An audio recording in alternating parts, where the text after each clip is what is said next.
بھارتی supreme court 2019 میں مقبوضہ کشمیر کی خصوصی آئینی حیثیت کے خاتمے کے حوالے سے کشمیری جماعتوں کی جانب سے دائر اپیلوں پر فیصلہ آج سنائے گی۔ 5 اگست 2019 کو بھارت میں برسر اقتدار بی جے پی نے غیر قانونی ہتھ کنڈے اپناتے ہوئے آرٹیکل 370 کے خاتمے کا اعلان کیا تھا، جس کے تحت مقبوضہ کشمیر کو نیم خود مختار حیثیت اور خصوصی اختیارات حاصل تھیں۔ مودی حکومت کے اس فیصلے کے بعد بھارت کے زیر انتظام کشمیر کی سیاسی جماعتوں نے اسے سپریم کورٹ میں چیلنج کیا تھا۔ اس سال اگست اور ستمبر کے دوران بھارتی سپریم کورٹ کے 5 ججوں پر مشتمل بینچ نے ہنگامی بنیادوں پر سماعتوں کے بعد فیصلہ محفوظ کیا تھا۔ تو یہ ساری بڑا اہم فیصلہ ہوگا، اور اسی پر مدثر دیکھ رہے ہیں ہم کہ ظاہر ہے ایک رائے ہے اور لوگ اس حوالے سے بات بھی کرتے آئے ہیں، اور ہونا بھی کچھ اس طریقے سے چاہیے کہ بھئی وہاں کے لوگوں کی ایک اپنا حق ہے، ان کا حق خود ارادیت ان کے پاس ہے، اس کو وہ ویٹیج ملنا چاہیے۔ بالکل، اور سب سے اہم بات یہ ہے کہ بھارت نے اپنے ہی جو آرٹیکل بنایا، بھارت کے اپنے ہی آئین کے تحت جو کشمیر کو ایک آئینی حیثیت حاصل تھی، اس کو ہی ختم کیا گیا ہے۔ بھارتی سپریم کورٹ کا ممکنہ فیصلہ کیا ہوگا اور اس پر حریت پسند کشمیریوں کا رد عمل کیا آنے والا ہے، اس کا اندازہ مودی سرکار کے حالیہ اقدامات سے بخوبی لگایا جا سکتا ہے، کیونکہ مودی سرکار نے فیصلہ آنے سے قبل ہی مقبوضہ وادی میں دفعہ 144 یہ تو آپ کو پتہ ہے، یہ تو ہمیشہ سے ہی ایک مودی سرکار کا یہ ہتھ کنڈا رہا ہے کہ جب ان کو کچھ حالات اس قسم کے لگتے ہیں تو وہ فوری طور پر پہلے وہاں پہ یا تو فوجیں بھیج دیتے ہیں یا دفعہ 144 لگا دیتے ہیں۔ اسی ساری صورتحال پہ بات کرنے کے لیے اس وقت بین الاقوامی امور کے ماہر سید محمد علی صاحب ہمارے ساتھ موجود ہیں۔ سید محمد علی صاحب، بہت شکریہ آپ کے وقت کا، thank you so much for your time and good morning. سب سے پہلے میں چاہوں گی کہ یہ کتنا امپورٹنٹ ہے یہ کیس جس کا آج یہ فیصلہ سنایا جانا ہے، اور آپ کیا ایکسپیکٹ کر رہے ہیں؟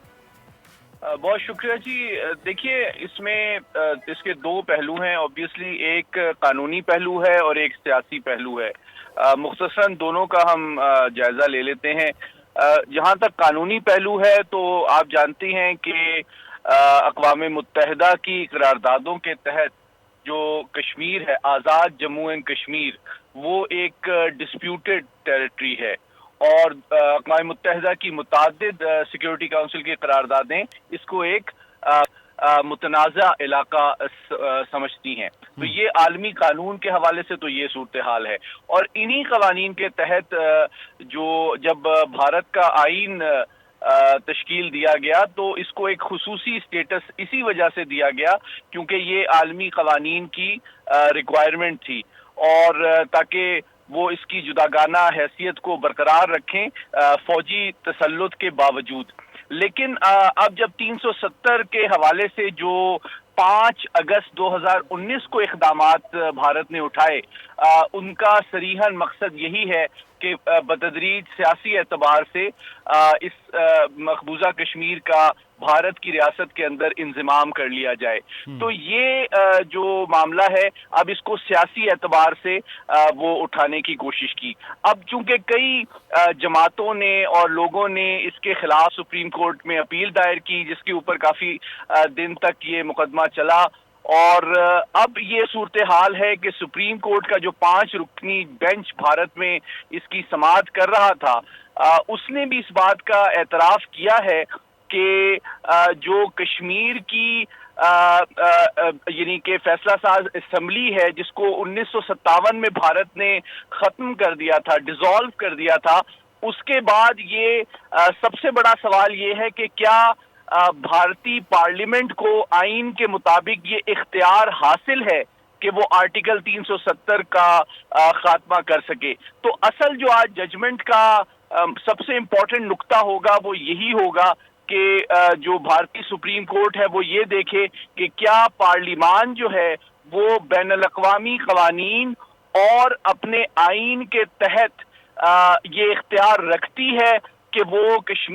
مقبوضہ کشمیر کی جداگانہ حیثیت کو ختم کر دے۔ تو اگر تو ایسا ہے، اور اگر ایسا ہوتا ہے خدا نخواستہ، تو اس سے یہ ثابت ہوگا کہ جو بھارتی سپریم کورٹ ہے وہ دراصل عالمی قوانین اور بھارتی آئین کے مقابلے میں سیاسی مفادات کو زیادہ اہمیت دے رہا ہے۔ لیکن اگر وہ عالمی قوانین और भारतीय कॉन्स्टिट्यूशन में जो स्पेशल स्टेटस 370 के तहत मकबूजा कश्मीर को दिया गया है उसको तस्लीम करता है और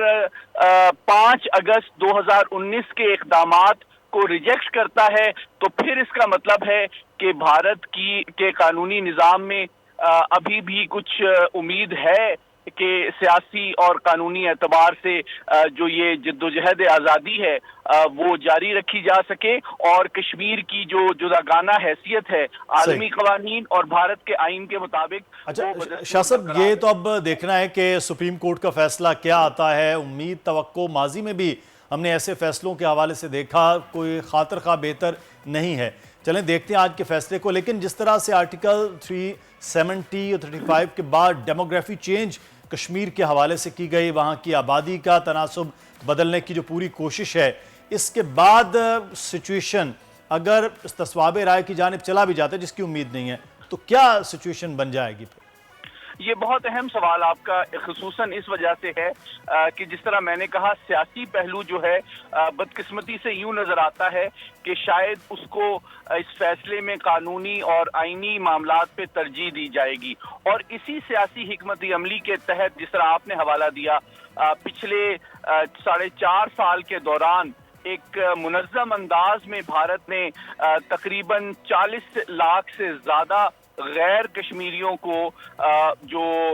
डोमिसाइल सर्टिफिकेट दिए हैं, उसका बुनियादी मकसद ही वहाँ पे आबादी के तनासुब और वहाँ की जो जुदागाना हैसियत है उसको तब्दील करना है। तो मैं समझता हूँ ये बहुत अहम मामलात हैं, लेकिन जो कश्मीरी हुर्रियत तहरीक है, जो वहाँ की आज़ादी की तहरीक है और जो कश्मीरियों का जज्बा हुर्रियत है, मैं नहीं समझता कि इस तरह के इक़दामात से उसको या तो कंफ्यूज किया जा सकता है, मिसगाइड किया जा सकता है या ख़त्म किया जा सकता है। तो अभी शाह साहब ऐसा मुमकिन है कि अदालत की जानिब से कुछ इस तरह का हुक्म दे दिया जाए कि जो आईनी हैसियत है रियासत की, इस सारी सूरत हाल के अंदर के 370 का मसला अलग कर दिया जाए और ये हुक्म दे दिया जाए कि वहाँ पर जो मामलात पहले थे उनको वैसे ही बहाल कर दिया जाए? देखिए, अगर तो सुप्रीम कोर्ट भारत का 5 अगस्त 2019 के फैसले की तौसीक नहीं करता और उसको आइन और आलमी कवानीन की जो भारत की कमिटमेंट्स हैं उसकी वायलेशन करार देता है, तो फिर तो यूं लगता है कि मतलब उम्मीद की जा सकती है। लेकिन चूंकि जिस तरह आपने भी हवाला दिया कि पिछले 4.5 साल में भारत ने न सिर्फ इस तनाज़े बल्कि वहाँ के जो ज़मीनी हक़ाइक़ हैं, खुसूसन वहाँ की जो आबादी का तनासुब है, उसको तब्दील करने की जो मुसलसल कोशिशें की हैं, उससे ये नज़र आता है कि उसके ज़रिए इस एक हकमत अमली के तहत जो सुप्रीम कोर्ट है उसकी ऑप्शंस और उसके फैसले पे भी असरअंदाज होने की कोशिश की जाए। तो ये एक बहुत बड़ा सवाल है कि एक मुल्क जो अपने आप को दुनिया की सबसे बड़ी जमहूरियत कहता है, आइन और कानून का अलमबारदार कहता है, क्या उसका सुप्रीम कोर्ट अपने सियासी मफादात और मकासद से बालातर होके आलमी कवानीन और अब भारतीय आइन की पासदारी करता है? शाह साहब, जो आप बात कर रहे हैं आलमी कवानीन के हवाले से, अगर फर्ज करें आज फैसला हक में नहीं आता कश्मीरियों के, तो क्या इस मामले को इंटरनेशनल कोर्ट ऑफ जस्टिस में उठाया जा सकता है? देखिए, सबसे बड़ी बात यह है कि जो आलमी कवानीन की सबसे मोतबर और मौसर जो फोरम है वो बजाते खुद यूएन सिक्योरिटी काउंसिल है और यूएन सिक्योरिटी काउंसिल की चूंकि एक 10-11 से ज्यादा करारदादें कश्मीर की एक मुतनाज़ा हैसियत को तस्लीम करती हैं, तो सबसे जो मौसर फोरम है वो अक़वाम मुत्तहिदा का सिक्योरिटी काउंसिल का इदारा है और ऑब्वियसली अगर उसकी रेजोल्यूशंस की वायलेशन होती है और कोई मुल्क ऐसी कानून साजी करता है जो कि यूएन सिक्योरिटी काउंसिल की रेजोल्यूशन से मुतसादिम है, तो यकीनन मैं समझता हूं कि मुख्तलिफ फोरम्स पे सिफारती और कानूनी सतह पे इसके खिलाफ बिल्कुल शाह साहब। और दूसरा ये चीज़ भी बड़ी अजीब है ना कि आपने कश्मीरियों की राय का एहतराम तो खैर बिल्कुल ही उसको इग्नोर किया गया और यकतरफा तौर पर पार्लियामान की तरफ से जनाब एक फैसला आ गया और वहाँ पर सारे निज़ाम को चेंज करने की वो भी अपने सियासी मकासद के लिए कोशिश की गई है। खैर देखते हैं आज फैसला क्या आता है। मैं चाहूँगी थोड़ी सी आपकी राय हमें चाहिए। आर्मी चीफ जिनका आज पहला दौरा था अमेरिका का बतौर सिपह सालार, उससे आपको क्या अब उम्मीदें हैं? ज़ाहिर है यही कहा जा रहा है कि बहुत सारी मुलाकातें होनी हैं और बड़ी ये इस वक्त ख़ास तौर पर इस वक्त टाइमिंग बड़ी इंपॉर्टेंट है इस मीटिंग को लेके, कैसे देख रहे हैं आप? जी, मैं समझता हूँ कि ये बहुत अहमियत रखता है। मौजूदा army chief general Syed Asim Munir का अमेरिका का पहला दौरा 3 एतबार से। पहली बात तो सबसे इम्पोर्टेंट ये है कि आपको याद होगा कि 2022 के अवाइल में एक गैर मुहतात और गैर जिम्मेदाराना जो बयानिया मुरतब करने की कोशिश की गई कि जनाब ये अमरीकी साजिश है जो पाकिस्तान के सियासी निज़ाम में तब्दीली चाहती है, तो उसके बाद अमेरिका और पाकिस्तान के ताल्लुकात को ख़राब करने की, कशीदा करने की जो कोशिशें हैं, इस दौरे से ये बात साबित होती है कि अल्हम्दुलिल्लाह वो नाकाम बनाई जा चुकी हैं। पहली बात तो ये है। दूसरी बात ये है कि अब चूंकि आलमी और खित्ते के हवाले से बहुत से ऐसे अवामिल और डेवलपमेंट्स सामने आ रही हैं जिसके तहत मैं समझता हूँ पाकिस्तान अमेरिका के ताल्लुकात में बेहतरी का एक नया दौर जो है उसकी उम्मीदें जन्म ले रही हैं। और मैं समझता हूँ कि मैं तवक्को करता हूँ तकरीबन 7-8 ऐसे अहम उमूर हैं जिस पे आर्मी चीफ के मौजूदा दौरे अमेरिका में हाई लेवल पर बातचीत होने की तवक्को है। सबसे पहली जो बात है वो ये है कि आप जानती हैं कि जो अमेरिका की एशिया पैसिफिक में इंडो पैसिफिक स्ट्रैटेजी है उसके हवाले से पाकिस्तान को कुछ तशवीश है, और मैं ये उम्मीद करता हूँ कि इन मीटिंग्स में जो पाकिस्तान की तशवीश है उसको भी अमरीकी इंटरलॉक्यूटर से मीटिंग्स के दौरान उठाया जाएगा। और जो दूसरा मामला सबसे इम्पोर्टेंट है वो ये है कि अमेरिका को याद दहानी कराई जाएगी कि जनूबी एशिया में इलाकाई सलामती के लिए ज़रूरी है कि ताकत का जो तवाज़ुन है और स्ट्रेटेजिक स्टेबिलिटी यानी कि तस्वीराती तवाज़ुन जो है उसको भी बरकरार रखा जाए, और भारत को इतनी ज़्यादा एडवांस्ड हाईटेक वेपन सिस्टम्स ना दिए जाएं जिससे कि ताकत के तवाज़ुन पे असर पड़े और अमन को कोई नुकसानात लाहिक हों। इसके अलावा मैं समझता हूँ ये एक अहम मौका है आर्मी चीफ के लिए कि अमेरिका की जो तशवीश है पाक चीन दोस्ती के हवाले से उसको भी ज़ायल किया जाए और उनको बताया जाए कि पाक चीन दोस्ती अमन खुशहाली और तरक्की के सफ़र का